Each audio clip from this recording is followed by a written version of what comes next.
MLG Metropolis. So Metropolis, not Metalopolis. Metropolis, one of those maps that almost looks very similar to Metalopolis when you take a look at it, and then you take a look at it once more, you're like, oh, it's nothing alike at all.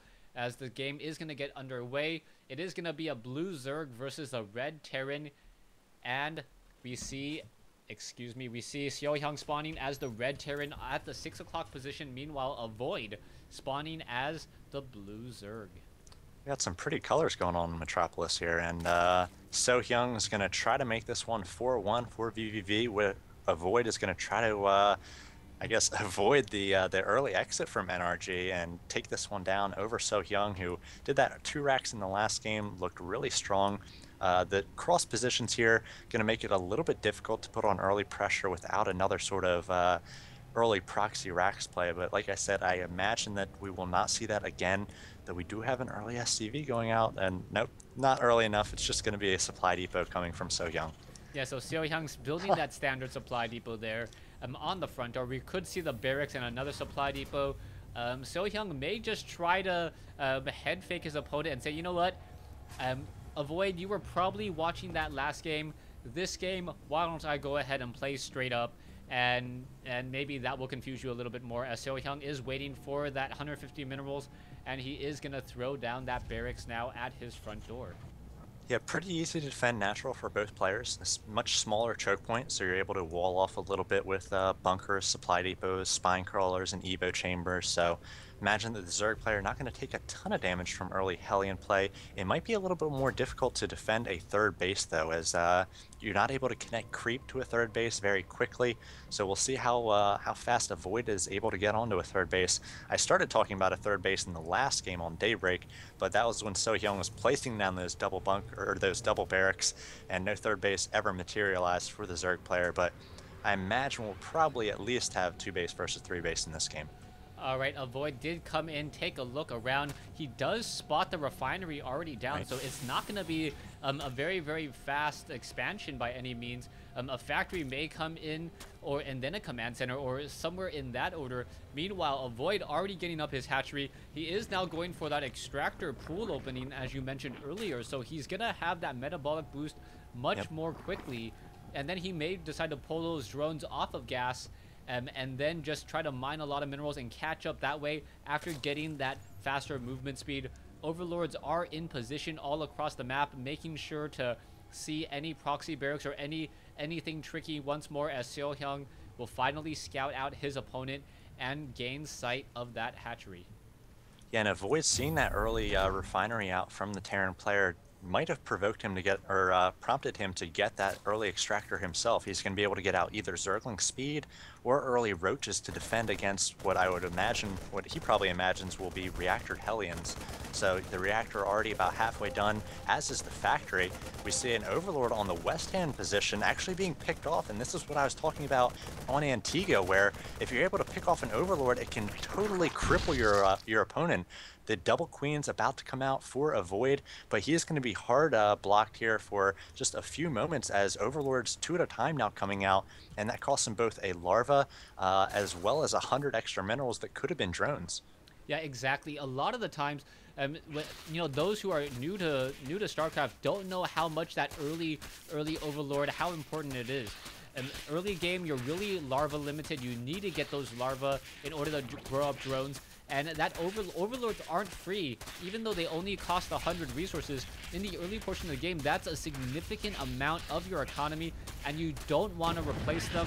Always one of those dangerous situations where if an Overlord is caught in open field, it may get shot down, but that is a risk that many Zerg players are willing to take.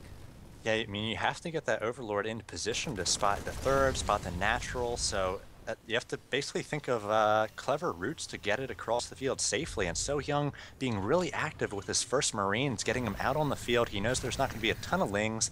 Even if there are 2 or 3 Lings, he might actually be able to micro 1 or 2 Marines against those to take down the Lings. So he's going Overlord hunting early on, and that's just an early advantage he's able to take. Alright, let's take a look back at Xiaohyang. He is building his orbital command inside a base. He will be able to lift it off in just a moment. Meanwhile, Avoid does have a Spine Crawler on that front. It may actually get the Creep Tumor as well. If it gets a little bit lucky, no, it doesn't look like that will be the case any longer. Oh, it might. Oh, it might. Yes, he gets a free Creep Tumor. He doesn't even know it. One Hellion does get trapped, though, as Metabolic Boost does complete.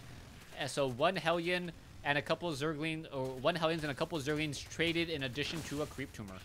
Yeah, and Avoid is going to be in good position to defend against these Hellions. Not only does he have that small choke point, which I mentioned, but he came out with a third queen, something we didn't see from Dasuki in the earlier TBZs. So he's going to be able to spread creep, which makes it easier to catch those Hellions. And 3 queens able to block the ramp and get some little damage on the Hellions. So you poke at them as they try to poke at you, and eventually get a surround with the early speedlings, because we did see him come out with that early extractor as well. He actually had drones pulled off the extractor for a few minutes there, but now back on to 3 drones apiece. He's got up his third and fourth extractors and making his way towards lair as well. All right, we'll see what's going to happen. It looks like Xiaohyang is going to be trying to do a timing with, I believe, with Stim, Metavax, and Hellions, and that is going to be a lot of damage. No, it looks as though the factory is just going to be lifted off, and the reactor was just built for a new barracks, so it is going to be a lot of Marines. Stim will be coming out in just a moment, perhaps adding in the combat shield, and the combat shield should be completed by the time the Marines make their way across the field. Just waiting for the combat shield. Don't make me a liar. Thank you. Combat shield now coming in, and we are going to be going into double medevac play off of 3 gas. Yeah, and this is going to be pretty tough to hold for Avoid. He's only got the 2 bases at the moment. He's got great saturation, 57 harvesters on 2 bases, so pretty oversaturated there. Almost has 2.5 bases worth of saturation. He does only have the 2 bases, now establishing his third, so we'll see if his third is up in time to really have the larva production to defend against this sort of timing push. He does have a macro hatch in his main, so you have to give him credit there. He is going to have a few more larvae to work with, but Aspire, Evolution Chamber, and Baneling Nest about to finish or already finished. The lair is complete, so I imagine he will be starting Baneling speed here as well, but already some great creep spread coming out from Void. He's going to be able to spot these early medevacs, and it looks like a drop coming in here from Sohyang. All right, we'll see where the drop does go. It looks like the medevacs just making their way off to the north, going straight in. The Marines, Zerglings, Hellions on the low ground, scanner sweeps, and damage is being dealt. Banelings getting detonated before they even get anywhere nearby, and Sohyang dealing a lot of damage. Now walking straight into a Spine Crawler, no real reason to do that, as the Hellions are now going to try to torch some drones, and it looks like the Banelings may find a good hit there. No, nice focus fire. Banelings trying to run in and do hit, and we'll see how much damage is dealt as the front door Spine Crawler is taken down. Yeah, Sohyang doing a lot of economic damage. There's some great Baneling hits going off by Avoid, so Avoid looked like he was in trouble a little bit there. I don't know why Sohyang didn't pick up those units when he saw the Banelings maybe do a little bit more micro with those medevacs. Definitely could have saved some of those units. We did see that a few drones went down, just 5, so I don't think Sohyang really did the amount of damage he wanted to with that attack. Yeah, even though some workers were killed, it is still 57 to 41, a 16 harvester advantage. Marines now making their way out, trying to do a little bit more cleaning. The Marine gonna get picked. No, not gonna get picked up. It looked like that medevac was gonna pick up the Marine, but no, now Mutalists are on the field. And I gotta say, Avoid is in a very good position. He is down in supply, or was down in supply, but as he is now going into a lot more Mutalists, but Sohyang does have the Marines to counter it. It's still pretty tricky. If Avoid really tries to macro up, come out with 15, 20 drones at the wrong time, then just another timing from Sohyang could be really effective. So Avoid has to keep scouting, take these towers, keep spreading creep so that he knows when his opponent is pushing out again.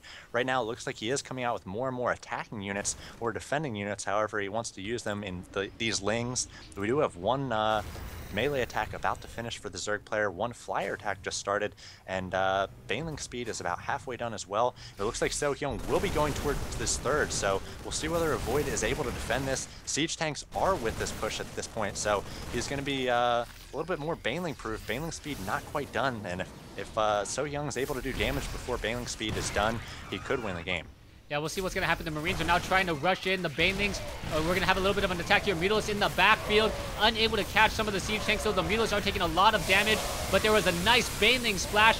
The siege tanks have been taken out, and Sohyang is down by 13 supply. So many good Baneling hits there, and Void did a really nice job of sending in a few Lings to absorb the initial fire of those tanks. As we see, Baneling speed is complete, so it's going to be very difficult for Sohyung to avoid these Banelings and these Mutas cleaning up these medevacs. Sohyung basically has to drop all these Marines, try to do any damage he can, but he's going to be losing these medevacs and possibly these Marines as well. He's in a really tough position. Void has defended brilliantly in the early game. It's 102 to 84, and I'm not sure what the follow-up is going to be here from Sohyung. He continues to produce Marines and tanks. He's got to get into this front door and get those supply depots raised. He's able to do that, so he will be safe for the moment, but Void can just take the map. He's already taken a fourth at this point. Just macro up, and just if he wants to attack with Baneling and Muta, he can bust down the front door. If he wants to tech up to Greater Spire, he can wait a few more minutes and have Broodlords out, but he's in a great position, up about 30 supply at this point. Yeah, now training up 16 drones, so we're going to see a huge jump and a huge spike in economy in just a moment.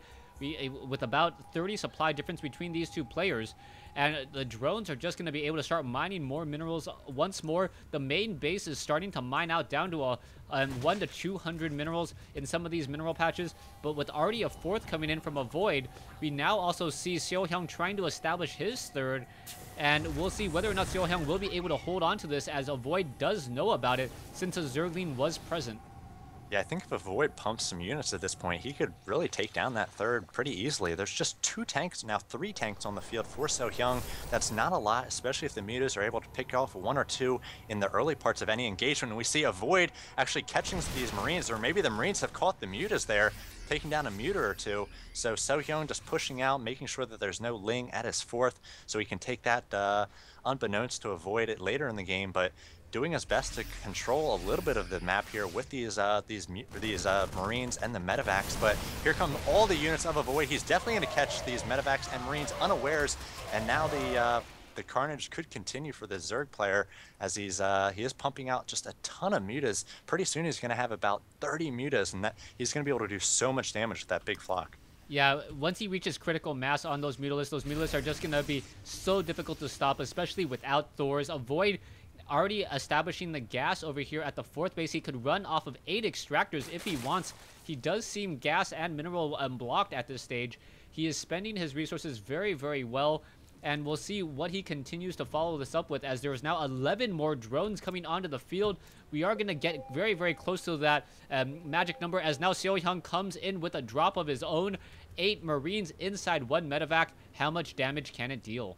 And a big battle with a Void coming in here, splashing in with all these Banelings and Zerglings, trying to do as much damage as he can, actually losing quite a few Mutas though. He was able to clean up the majority of the Marines, and now it looks like the Mutas will do their best to pick off the remaining tanks.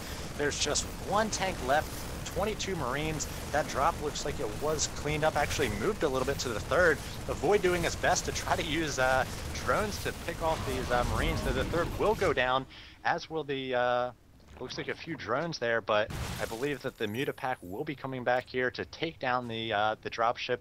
Sohyung basically exchanging a lot of units for a hatchery there, but a Void was able to do what he really needed to do and lighten up the amount of units that Sohyung had, but he's not macroing well at this point. It's only 138 to 135. Could Sohyung come back into this? Yeah, Sohyung, I think Sohyung actually got a little bit lucky. A Void basically dove into the base, and with the Marines in a fortified position, the Banelings getting some hits, but not after melting many of those Mutalisks first. There are a lot of medevacs in the air, and the medevacs are really what's keeping all of these Marines alive. The Marines going to do a scanner sweep here. Medevacs now going to be in a weird position, as the Mutalisks may be able to clean them all up. The Marines unable to really retreat. The medevacs flying a little bit slower, as we see the Mutalisks picking apart the medevacs again. Sohyung in a bit of trouble.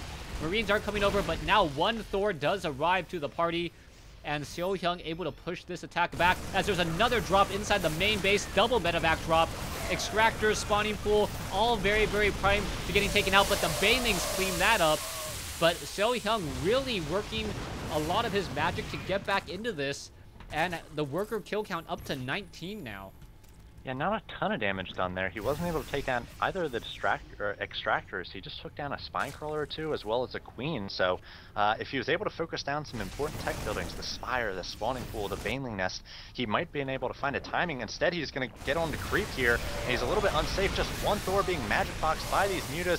There's Banelings coming in, trying to get hits on these Marines. The Marines will survive with the medevacs. As you mentioned, just so many medevacs at this point. 9 of them on the field doing their best to keep these Marines alive, and just a few Baneling hits could end this pressure. We've got a lot of Banelings coming in here. There's no siege tank cover, and the Banelings doing huge damage to these Marine numbers. The tank's a little bit late to the party, but Sohyung keeps the pressure going. More Marines coming in here to try to press these Banelings and Mutas. All right, Zerglings now crashing into the siege tanks. Siege tanks are looking like they're going to go down, unable to attack those Zerglings as they're clawing away. There are no more units up on the high ground any longer, and this is still going back and forth with no sign of letting up. And at some point, both of these players have to say, you know what, I can't produce any more units. I don't think my opponent can produce any more units. Let's try to macro up a little bit more. Let's try to rebuild everything that we've lost, and then perhaps butt heads again later.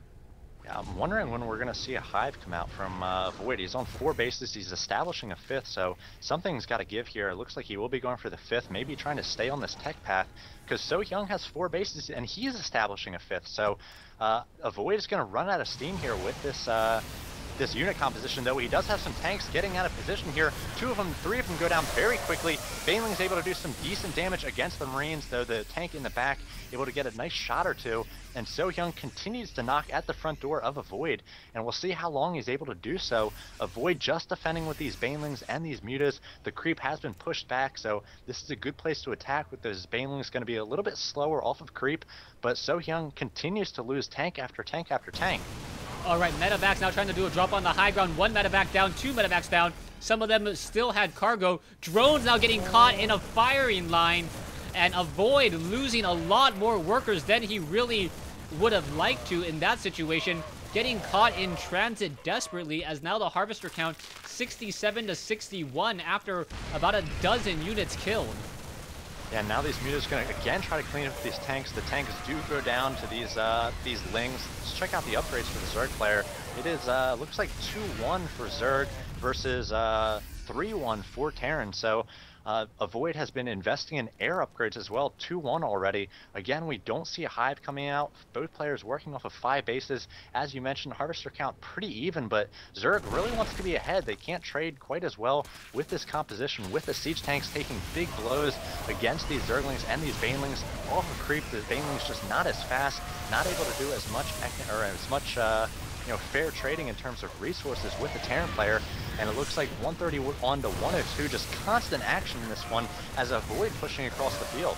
Yeah, I believe a Void just did a great job taking down a lot of medevacs, taking down those expensive gas units. And at one point we said there was 9 medevacs on the field, and now we're down to 2.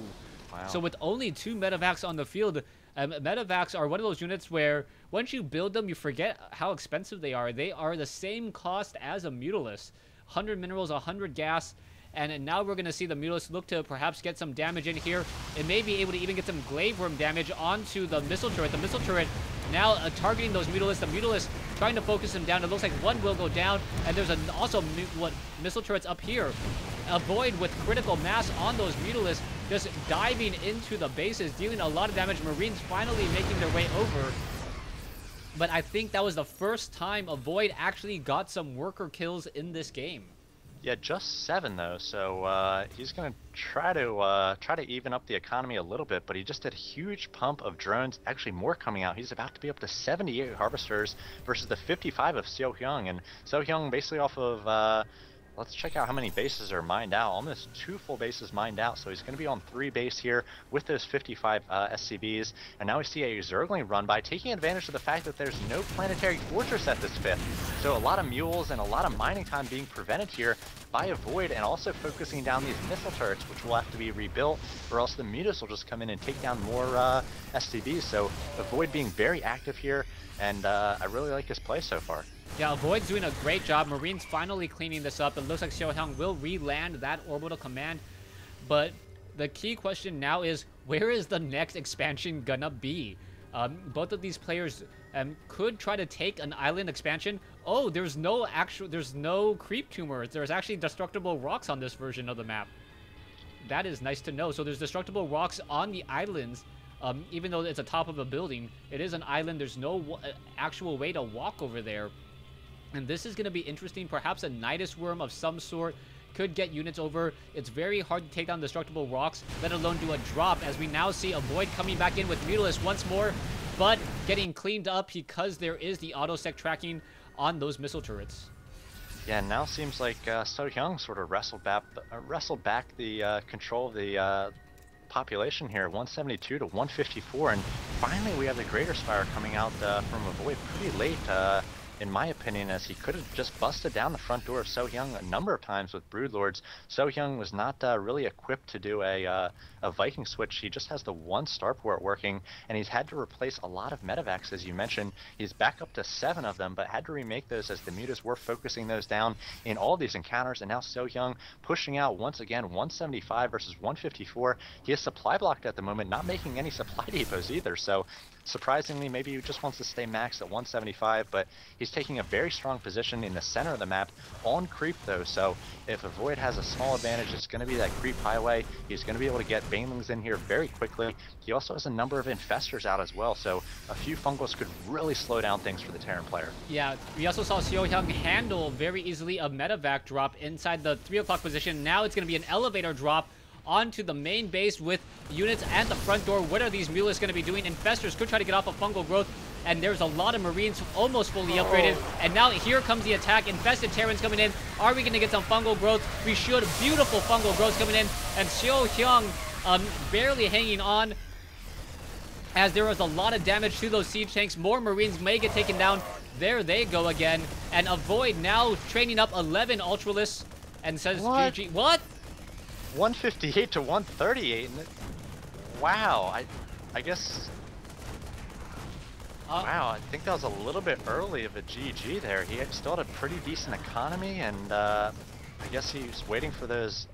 Couldn't wait for those ultras to come out, but wow, I'm gonna have to look at that one when we finish up here to see what sort of state he was in, because I think that was still pretty close. I mean, he had done a little bit of economic damage. So-Hyung was mined out on a number of bases, and that was not a ton of damage done by So-Hyung. I think Void did a decent job of defending that.